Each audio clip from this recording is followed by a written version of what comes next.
Ya estamos de vuelta en Cantabria por la mañana, 1 en punto del mediodía, lunes 20 de mayo, y como les decíamos antes de la publicidad, ya echaba yo en falta a los colaboradores de la Escuela de Peluquería Manuel Maccabi, Amalio Viadero. Muy buenos días. Buenos días, Manuel Lucía. Maccabi, muy buenos días. Muy Que os buenos echaba días. en falta, que os lo digo Qué de alegría verdad, que nos eches en falta. Pero, Nosotros y también. vosotros a nosotros también un También, poco, ¿no? bueno, ya he visto que te he explicado que le he tenido que llamarte. Sí, bueno, que se les olvidaba que tenían que venir hoy al programa, y todos los telespectadores sino diciendo, ¿dónde están estos colaboradores que les han Se despedido? le olvidaba, ¿eh? Se le olvidaba. Y he venido 2 días a preguntarte que cuándo era y todo eso. Lo importante es que Estamos estáis aquí. aquí, Estamos aquí. estáis muy bien, y además hoy una sección bastante especial porque tenemos imágenes que van a ir viendo, y es que yo quiero conocer el por qué y en qué momento Amalio Viadero y Manuel Maccabi deciden dedicar su vida a un sector como es el de la peluquería. Bueno, pues Y se hizo Manuel. el silencio. No, no, silencio no, es que son dos campos distintos. Sí, es distinto. Claro. El uno, yo empecé a ejercer de peluquero, que en mi vida se me ocurrió, ya hasta los 24 años, nunca había entrado en una peluquería ni me gustaba. ¿Y qué te llamó la atención, Manuel? No me llamó la atención. Nada. Yo entré con 13 años a trabajar y cuando me quise dar cuenta, para mí eso en una comercio, el mejor comercio que había entonces de tejidos, y cuando me quise dar cuenta, aquello no me gustaba, y entonces busqué... Con 13 años empezaste Sí. a trabajar. Era a los 14, no te aseguraban hasta los 14, pero yo tenía todavía 13 y me salí. Me dijeron, ¿quién Fíjate quiere ir? qué fotos, Manuel, ¿Quién quiere estamos ir? viendo. Bueno, eso es en París. Hace 2 días, ¿no? Y eso es, pues bueno, en el París hace, tendría yo menos de 40 años, 30 Un y niño. tantos años o así. Fíjate cómo eran las modelos que he peinado más cursi. ¿eh? Sí, Y no tiene nada que ver en la donde actualidad. estaba cerca de, Y eso es en de París. Madeleine. Sí. Mira, Manuel. Sí, Tendrías- esto ya hace también unos cuantos años, ya me voy quedando sin pelo, porque No. hubo un momento en que tenía pelo. ¿eh? Hombre, Bueno, claro. pero esto no hace mucho. Esto no hace Bueno, mucho. sí, hombre, ya hace sus años, sí. Bueno, sí, pero Sí. ¿Cuánto tiempo hará de esta foto, Manuel? Pues no sé, Tampoco yo ahí más. tendré... yo para verlo tengo que mirar Igual no allí, tengo 60, Ahí tienes 60. sí. Hijo Manuel, no hace nada.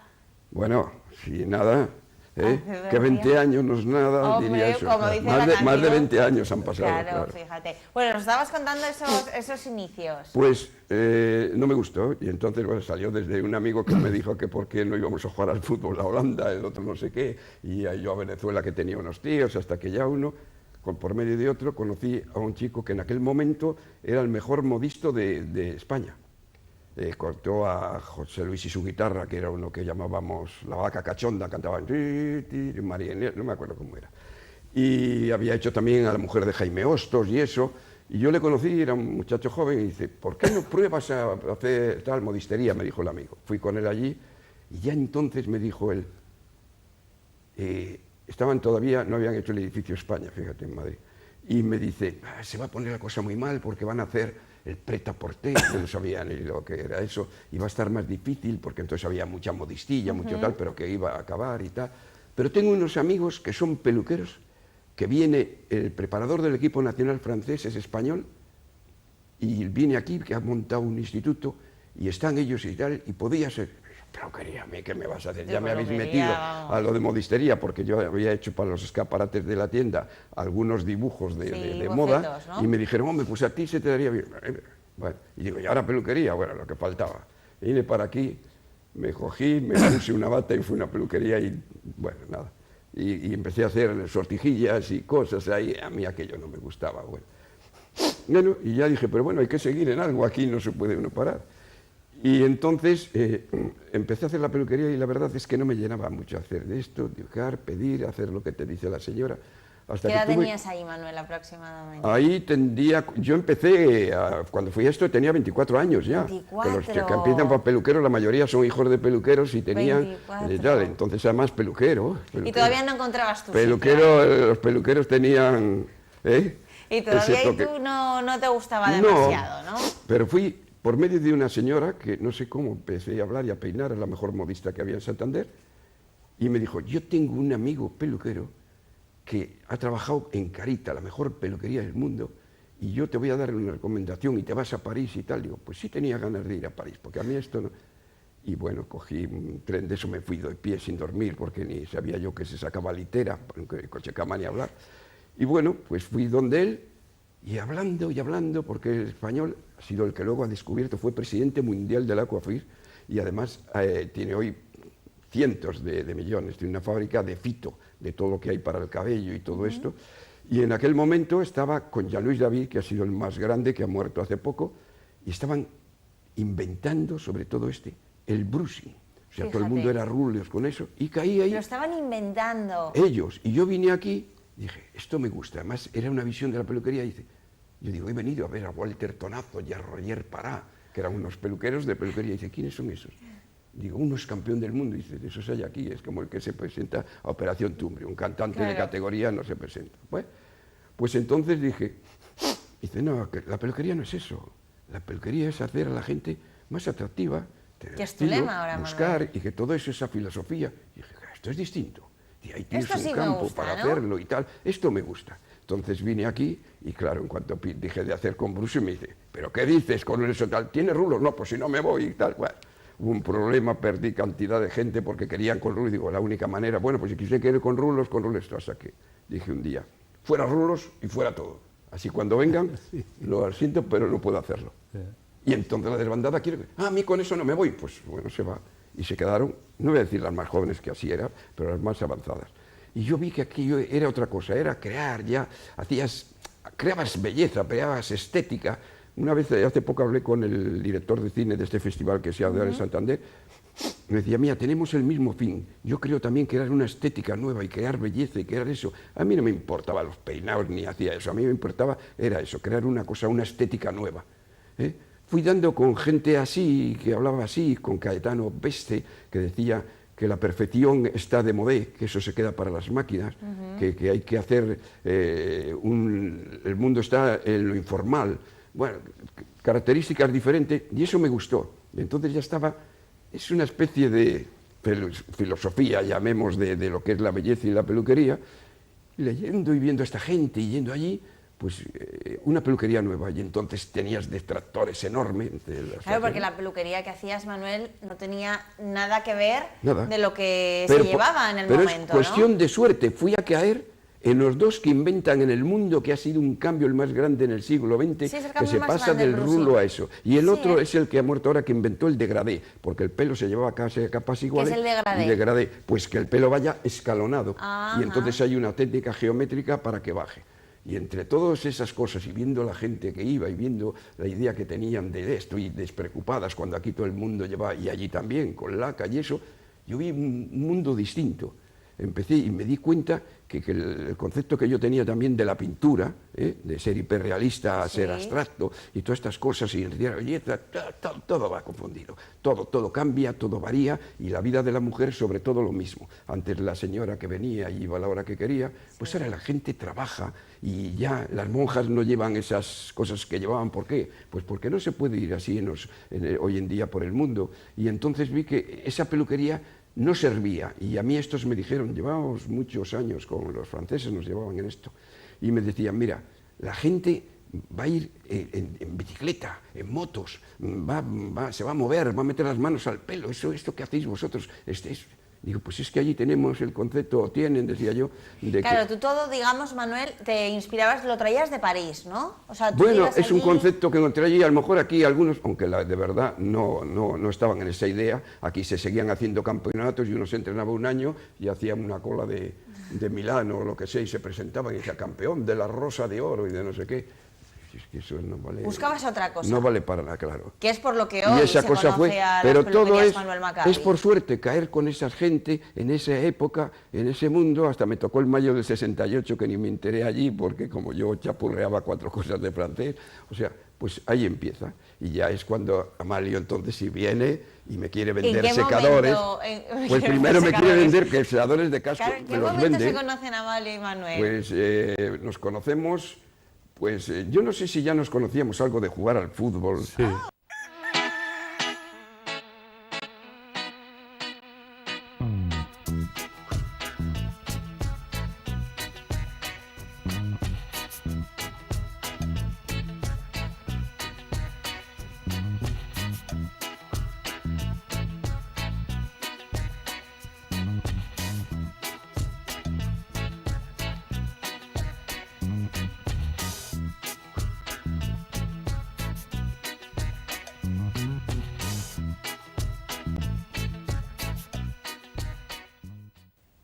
Continuamos en directo en Cantabria por la mañana, 25 minutos pasan de la 1 en punto del mediodía y como les avanzábamos en el sumario, hoy vamos a conocer todos los detalles de este libro, El caso de las escolleras. Las vamos a conocer con su autor, que ya estuvo en su día en Cantabria por la mañana con la plataforma Salvar la Magdalena. Javier Gómez Acebo, muy buenos días. Hola, buenos días. Un placer que estés en Cantabria por la mañana y un placer tener entre las manos este libro, El caso de las escolleras, que como decimos, nace de esa plataforma Salvar la Magdalena. ¿Cómo nace este proyecto, Javier? Bueno, el proyecto nace, yo lo empiezo a escribir a medida que se van sucediendo una serie de hechos.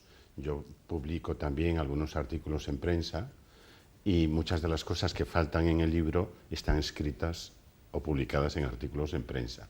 Pero sobre todo nace porque yo tengo un inmenso cariño y amor, vamos a decirlo, aunque me ponga colorado al hacerlo, a toda la Magdalena y todo ese entorno de nuestra ciudad y a la bahía. Yo me he pasado la vida en la bahía y me he pasado la vida en la Magdalena y para mí pues es un arte. Te brillan los ojos cuando hablas de la Magdalena. Bueno, he pasado mi vida allí y no he entendido, sigo sin entender ese estropicio que está hecho en la mitad y solo imaginarme el resto, pues bueno, en su momento yo soy de los que entendieron que había que hacer algo en contra de ello. Y después lo de escribir la novela, pues porque me resulta sencillo y además lo paso muy bien. Javier, para alguien que no sepa nada de este libro que tengo entre las manos, vamos a contar un poco la historia. ¿Qué se van a encontrar los lectores entre sus páginas? Porque además, como señalabas antes, también de publicaciones en prensa, es decir, partes de ficción y partes de realidad. Sí, claro, algunos personajes son de ficción. Cuéntanos, ¿qué se van a encontrar? ¿De qué va este libro? Pues se van a encontrar, va de una explicación distinta de por qué se ha construido la escollera de la Magdalena y de algunas cosas que a menudo se desconocen de la historia de la Magdalena, porque yo parto de unas memorias que encuentra la protagonista en una visita a una librería de Antiguo. Entonces hay un pequeño paseo por la ciudad de Santander, por Pérez de Galdós, que tiene, en la novela no se dice, pero tiene su vinculación con la Magdalena, porque cuando se construyó el primer balneario de la época moderna, digo de la época moderna porque en tiempo romano hubo otro balneario, hubo instalaciones, hubo termas allí, el paseo que se abre para llegar a la Magdalena es Pérez de Galdós. Ese es el motivo por el que muchas de las casas de Reina Victoria, su entrada esté por Pérez de Galdós. Y no se dice en la novela, aunque es muy conocido, en algún momento se dice que había un espigón en la Magdalena. Cuando se hizo el espigón del siglo XIX, hace 1870, fue como sistema de acopio de materiales para la construcción del hotel y el balneario, y porque entonces no había transporte mecánico, no había autobuses, no había, quiero decir, no estaba inventado el motor de explosión o desarrollado. Y entonces solamente se podía llegar en carruajes de caballería o por mar con las corconeras. Y aquello es un muelle de desembarco, de acopio de materiales y de desembarco a la gente que iba a la casa de baños, al balneario, porque entonces apenas se bajaba a la playa. Se iba a los baños por recomendación terapéutica. Entonces, el paseo ese que se hace, pues tiene esa explicación. También la protagonista pasea por el Palacio de la Magdalena y recuerda, y todos los santanderinos recordamos, cómo han ido creciendo los árboles. Hay una escena en la propia universidad que yo la defiendo porque creo que generalmente en los cursos de la universidad son por lo menos tan importantes los alumnos como los profesores. Y no se estimula para nada que los alumnos que vienen a los cursos se conozcan entre ellos. Y es un potencial humano de primera magnitud y no se fomenta. Por ese motivo yo, a mi manera, y es una cosa que yo hago en los actos a los que asisto de cualquier tipo, se lo he propuesto a muchos profesores cuando dan las clases y los cursos, que faciliten un sistema para que los alumnos puedan continuar el diálogo. Entonces digo, hoy el WhatsApp es estupendo, se abre una página de debate por 2 días y los alumnos se conocen entre ellos y el administrador del WhatsApp Si alguno hizo una impertinencia, le daba de baja y punto. Y eso lo propone la protagonista. Y después hay una cosa, y es un paseo, yo diría que es un paseo cervantino por la playa. Qué maravilla. Yo soy de los que han leído El Quijote, además, varias veces. Y entonces la sensación que se tiene con El Quijote a menudo es que paseas acompañando a Alonso Quijano. Y entonces mi idea, un poco, un tanto artificial quizá, es sentir que la gente pasee y vea con mis ojos lo que veo yo.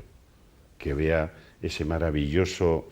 Yo defiendo que la avenida Reina Victoria, desde la curva de los Peligros hasta la de la Magdalena, era el paseo más bonito de España hasta ahora. Ahora, con la visión de la Escollera, está destrozado, porque te duelen los ojos. A mí me duelen los ojos cuando lo veo. Javier, ¿entiendes ahora el motivo? ¿Con qué idea nace este libro? Porque todo lo recaudado, ¿a dónde va destinado? ¿Qué es lo que vais a hacer con ello? Es importante que también que digamos eso. Sí, bueno, un escritor como yo no puede vivir de la recaudación, evidentemente.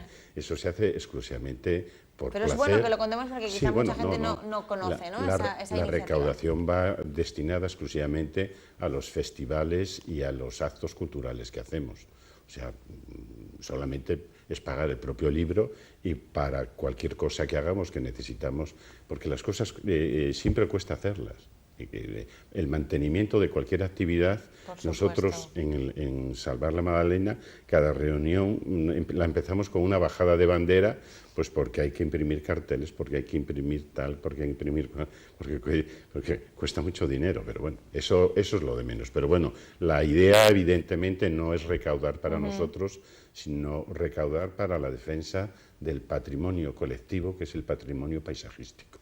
¿Entre quiénes quiénes han colaborado en este libro? Porque tú lo has escrito. Sí, a mí me gusta hablar de... Esto es una novela, todas las novelas son un libro, no siempre, porque puede estar en la red, pero la idea que yo tenía al hacerlo es que fuera un libro, porque de alguna manera, con independencia de las personas y las instituciones o grupos que están detrás de la plataforma, yo quería que tuviera un prólogo que explicara cómo nació el Sardinero y cómo nació la Magdalena, que lo ha hecho Aurelio González Riancho, y que es francamente interesante para conocerlo. Y además poder decir que pese a todo lo que se ha construido, los núcleos fundamentales han sido hasta la fecha muy respetados. De manera que yo quería que tuviera un prólogo, porque eso de alguna manera enlaza, en vez de un prólogo, esta novela la ha escrito mi amigo Javier. Nos ubica en el espacio y en un tiempo anterior. Lo mismo que la novela, yo intento hacerlo en el momento presente y en un momento pasado, recordando muchas de las cosas que han sucedido y bueno, que se cuentan en estas memorias, pues a menudo muy desconocidas para la gente, y sobre todo para la gente más joven. Y hay un tercer elemento que sale en la novela, que es Domingo Lastra, el arquitecto y en este caso pintor, porque él es el que ha dado mucha ilustración y es uno de los grandes autores en este movimiento, con su inagotable voluntad de hacer cosas, de actuar, y además, y ahí volvemos a Cervantes, yo lo encuentro como un personaje cervantino, y así le define la protagonista que llega a la universidad y que después se encuentra con él. Y es que tengo que decir que también, como en el propio Quijote, hay una interrelación entre los personajes de ficción y los personajes reales. Por ejemplo, yo también aparezco en la novela. Qué interesante. Javier, al inicio del libro hay una frase que voy a leer textualmente y que quiero que nos expliques el porqué. Además sé que la tienes muy clara. La ensenada de la Magdalena, seña de identidad, debe ser protegida y declarada espacio cultural. ¿Por qué, Javier? Porque representa 2000 años de historia de la ciudad de Santander. Cuando antes decía que el balneario que se construye en 1875, he dicho el primer balneario de los tiempos modernos, porque ya en tiempos romanos hubo un importante asentamiento y el terreno permanecía intacto hasta la fecha. Se han ido perdiendo cosas. Por ejemplo, se llama La Magdalena porque antiguamente allí había un pequeño edificio religioso dedicado a la Magdalena. O sea, los lugares conocidos como Magdalena, que en Cantabria hay unos cuantos, son lugares de especial acogida y protección, seguramente retomando o tomando el nombre del significado de la Magdalena en la vida de Jesucristo, ¿no? Y hoy casi nadie sabe por qué se llama la Magdalena, es península, pero allí había una ermita y el nombre lo toma de cuando existía la ermita. Y decimos patrimonio cultural porque había permanecido incólume, bueno, como digo, desde siempre. Todavía en la Magdalena, lo cuenta el mentor de la protagonista cuando pasea, quedan unos 200 metros, los únicos 200 metros dentro del municipio de Santander, que las playas o que la playa no está amurallada. Y es la parte de los peligros, aunque está al fondo con el muro que se hizo de contención en el acantilado, una parte más clara que está entre el Baleario, el Polo Norte o la Horadada, como lo conocen ahora, y el muro de cierre, esa zona que está debajo de Reina Victoria, que están los árboles y que está el césped, esa zona sigue siendo natural, la reserva natural de la playa, que desapareció, y queda otro trocito a uno y otro lado del muro del Espigón de Bikini. Y el entorno pues se ha venido preservando y ha sufrido pocas de las inclemencias de la piqueta, de la construcción, y nosotros creemos que cuando se viene a Santander, el atractivo que tiene ese paseo es porque, si presumimos de una ciudad bonita, pues es un paseo muy bonito. Aunque tengo que decir que lo bonito es mirando al mar. O sea, la entrada, la escena que retrata Zulema, la protagonista, desde uno de esos miradores que hay encima de los peligros, hay 3 voladizos, a mí yo tengo un poco de vértigo, y aunque he estado toda la vida sumado a ello, me sigue dando vértigo. Pero aquello es que no tiene comparación. Y por eso ella escribe una de las escenas desde allí, y hay un cuadro de Domingo Lastra, tomado de una fotografía de un fotógrafo que se llama Busch, y que es allí, ya es desconocido, estaba lo que se llamaba el fondeadero de los Pataches. Los Pataches fueron los últimos barcos de vela que navegaron por la bahía. Por eso la casa que está encima, que es de la familia Botín, se llama Los Pataches, porque aquello era el lugar donde estaba el fondeadero. Y hay una escena que está extraída de unas memorias, y es uno de los últimos Pataches que navegaron, levó anclas, y un barco que entraba le abordó y le hundió y le arrastró hasta el puntal. Bueno, se cuenta, es una escena, es una historia, eso no es ficción, eso es una historia real, pero que está muy olvidada. Javier, tenemos que ir terminando, pero ¿dónde podemos o dónde pueden los telespectadores hacerse con un ejemplar de este Pues libro? En las librerías. En cualquiera de las librerías de la ciudad, ¿no? A mí me consta Gil, me consta Tantín, me consta La Vorágine, pero no sé si en el Corte Inglés, si en Estudio lo tienen. Yo en esas que conozco que sí, y bueno, nosotros cuando hacemos actos las llevamos. Bueno, Javier, ha sido un placer que hayas estado en Cantabria por la Mañana. Enhorabuena por esta publicación, porque además a mí me encanta el que mezcle, ¿no?, la ficción y la realidad. Y además es una manera también de, quizá a los que somos más jóvenes, acercarnos a conocer la historia de una ciudad tan maravillosa en la que vivimos como es Santander. Javier Gómez Acebo, muchísimas gracias. A vosotros por acogernos. Hacemos una breve pausa y estamos de vuelta en Cantabria por la Mañana.